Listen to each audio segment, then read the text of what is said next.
गांधी जी के अहिंसा सिद्धांत के अनुसार हमें अत्याचार सहन करते जाना चाहिए और शस्त्र या शारीरिक शक्ति से प्रतिकार नहीं करना चाहिए। गांधी जी की अहिंसा उस सिंह की अहिंसा है जो उस समय अहिंसा का पुजारी हो जाता है जब वो सहस्त्रों गायों को खा पीकर थक जाता है। कानपुर में गणेश शंकर विद्यार्थी को मुसलमानों ने निर्दयता से मार दिया था। गांधी जी उनका उदाहरण देकर कहते थे कि इस प्रकार अहिंसा पर चलकर अपना बलिदान कर देना चाहिए।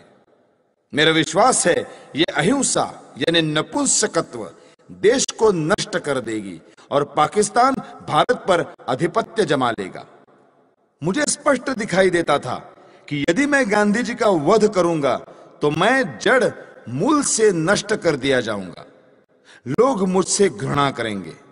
मेरा सम्मान जो मुझे प्राणों से अधिक प्रिय है नष्ट हो जाएगा। किंतु साथ में मैं ये भी जानता था कि गांधी जी सदा के लिए विदा हो जाएंगे तो देश की राजनीति में शस्त्र प्रयोग और प्रतिकारात्मक कार्यवाही को स्थान मिलेगा। देश शक्तिशाली होगा। मैं अवश्य मरूंगा किंतु देश अत्याचारों से मुक्त होगा। सब मुझे मूर्ख कहेंगे पर देश ऐसे मार्ग पर चलेगा जो उचित होगा। यही सोचकर मैंने गांधी जी का अंत करने की ठानी। मैंने अपना निर्णय किसी को नहीं बताया। 30 जनवरी 1948 के दिन मैंने गांधी जी का वध किया। मेरे पास कहने को और कुछ नहीं है। यदि देशभक्ति पाप है तो मैं पाप मानता हूं। मैंने पाप किया है। यदि प्रशंसनीय है तो मैं अपने आप को उस प्रशंसा का अधिकारी समझता हूं।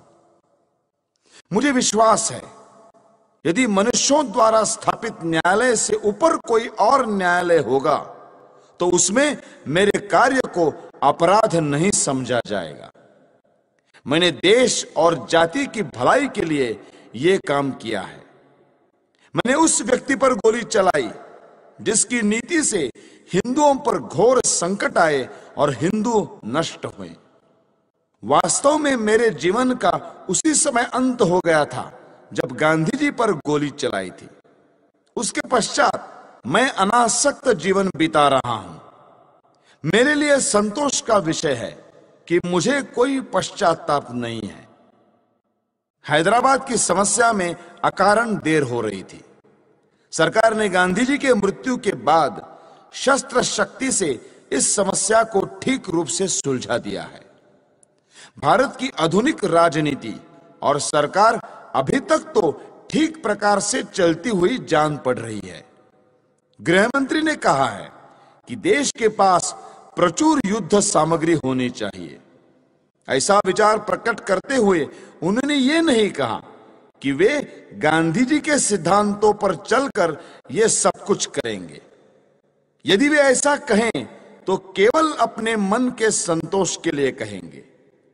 ये याद रखना चाहिए कि यदि आधुनिक शस्त्रों का प्रयोग करके ये कहा जाए कि गांधी जी के अहिंसा सिद्धांत पर चला जा रहा है तो हिटलर, मुसोलिनी, चर्चिल या रूजवेल्ट के देश रक्षा के ढंग और गांधी जी के अहिंसा सिद्धांत में कोई भेद नहीं रह जाएगा।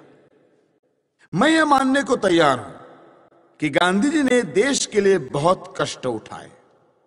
उन्होंने जनता में जागृति पैदा की। उन्होंने स्वार्थवश कुछ नहीं किया। परंतु दुख यह है कि वे इतने ईमानदार नहीं थे कि अहिंसा की हार को स्वीकार कर लेते। मैंने दूसरे भारतीय देशभक्तों और नेताओं के भी चरित्र पढ़े हैं जिन्होंने गांधी जी से अधिक बलिदान किए हैं। कुछ भी हो, गांधी जी ने देश की जो सेवा की है उसके लिए मैं उनका आदर करता हूं। उन पर गोली चलाने के पूर्व मैं उनके सम्मान में इसीलिए नतमस्तक हुआ था।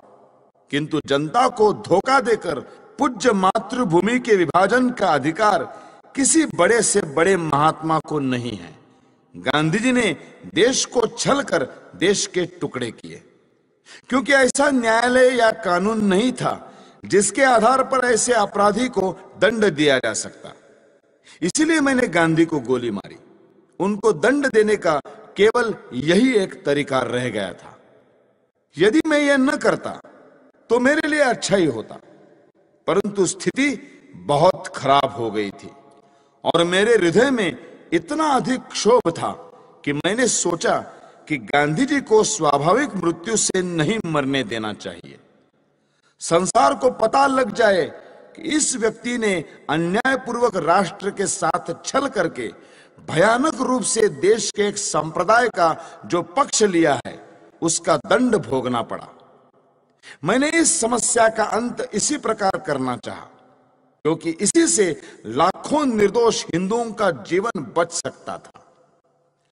गांधी जी की जो अहममयी प्रवृत्ति इस पवित्र भूमि के पुत्रों के लिए घातक सिद्ध हुई, उसके लिए भगवान उन्हें क्षमा करे। मेरी न किसी से कोई शत्रुता है, न किसी के प्रति कोई दुर्भावना। यह मैं अवश्य कहता हूं कि इस सरकार के लिए मेरे हृदय में कोई आदर न था, क्योंकि ये अनुचित रूप से देश के शत्रुओं के हाथ मजबूत कर रही थी। मैं देख रहा था कि ये नीति गांधी के कारण थी। अब ऐसे व्यक्ति का अंत हो जाने के बाद वो राष्ट्र निर्माण की योजनाओं पर कार्य करने के लिए स्वतंत्र है। किंतु मुझे यह कहते दुख होता है कि प्रधानमंत्री नेहरू के भाषणों और कार्यों में बड़ा अंतर है। वे धर्मनिरपेक्षता के आधार पर राष्ट्र निर्माण की बातें करते हैं, जबकि उन्होंने स्वयं पाकिस्तान को धार्मिक आधार पर स्वीकार किया है। उन्हें सोचना चाहिए था कि सांप्रदायिक आधार पर बनाया हुआ पाकिस्तान भारत के लिए लाभदायक न होगा। फिर भी सब कुछ सोचने के पश्चात मेरे हृदय ने कहा कि गांधी जी के विरुद्ध काम करना चाहिए। किसी ने मुझ पर इस संबंध में कोई दबाव नहीं डाला और न ही कोई डाल सकता था। आप मेरी इस भावना को जिस प्रकार देखना चाहे देखें, और इस भावना के परिणाम स्वरूप मेरे किए हुए इस कार्य को देखकर जो दंड उचित समझे दें। इस विषय में कुछ कहने की मेरी इच्छा नहीं है। मैं किसी प्रकार की दया नहीं चाहता। मैं ये भी नहीं चाहता कि मेरी ओर से कोई दया की याचना करे। इस अभियोग में बहुत से मनुष्यों को मेरे साथ इस अपराध में ले लिया है।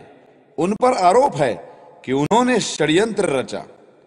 इस विषय में मैं पहले ही कह चुका हूं कि इस कार्य में मेरा कोई साथी नहीं था। स्वयं मैं और केवल मैं ही इसका उत्तरदायी हूं। यदि दूसरे लोग इसी दोष के लिए नहीं खड़े किए जाते तो मैं अपने लिए बचाव भी न करता। न्यायालय को मालूम है कि 30 जनवरी 1948 के कृत्य से संबंधित साक्षीदारों की परिपरीक्षा यानी क्रॉस एग्जामिनेशन न ली जाए, ऐसी मेरी इच्छा थी और मेरे विधिज्ञों को भी मेरा वैसा आग्रह रहा था। इससे मैं अपने लिए बचाव नहीं कर रहा, यह स्पष्ट होगा। मैं इस बात को पहले ही बता चुका हूं कि 20 जनवरी को मैं शांतिमय प्रदर्शन के पक्ष में न था। अपने सिद्धांतों का प्रचार करने के लिए यह उपाय मुझे व्यर्थ प्रतीत होता था। फिर भी मैंने प्रार्थना सभा में होने वाले उस प्रदर्शन में सम्मिलित होना स्वीकार कर लिया। यद्यपि इसमें सम्मिलित होने की मेरी आंतरिक इच्छा न थी। दैवयोग से मैं उसमें सम्मिलित न हो सका और किसी कारण से जब यह प्रयत्न सफल भी नहीं हुआ तब मुझे बड़ी निराशा हुई। आप्टे और अन्य लोगों ने पूना, बंबई, ग्वालियर में स्वयं सेवकों के लिए जो परिश्रम किया था उसका कुछ भी फल नहीं निकला। तब गांधी जी के वध के अतिरिक्त मेरे लिए दूसरा मार्ग नहीं रह गया था। इन्हीं विचारों में खोया हुआ जब मैं दिल्ली के शरणार्थी कैंप में घूम रहा था तो मुझे एक फोटोग्राफर मिला जिसकी कमर में कैमरा लटक रहा था। उसने मुझे फोटो उतरवाने के लिए कहा। वो शरणार्थी ही प्रतीत होता था। मैंने फोटो खिंचवा लिया।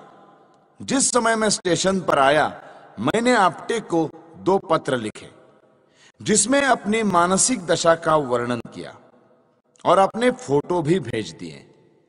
नानाराव आप्टे से प्रेस और पत्र के क्षेत्र में मुझसे घनिष्ठ संबंध थे।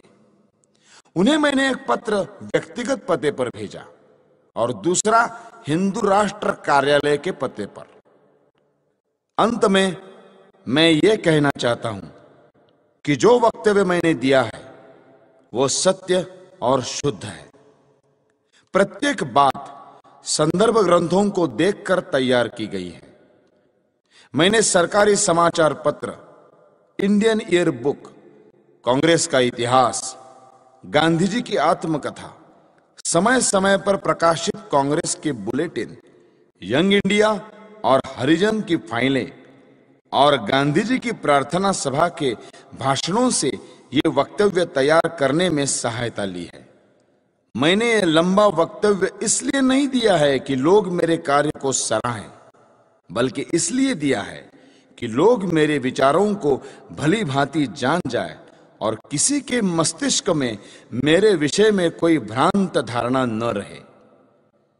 भगवान करे हमारा देश फिर अखंड हो और जनता उन विचारों का त्याग करे जो अत्याचारी के आगे झुकने की प्रेरणा देते हैं। भगवान से यही मेरी अंतिम प्रार्थना है। मेरा वक्तव्य अब समाप्त हो चुका है। आपने इसे ध्यान से सुना और सुविधाएं दी, उसके लिए मैं कृतज्ञ हूं।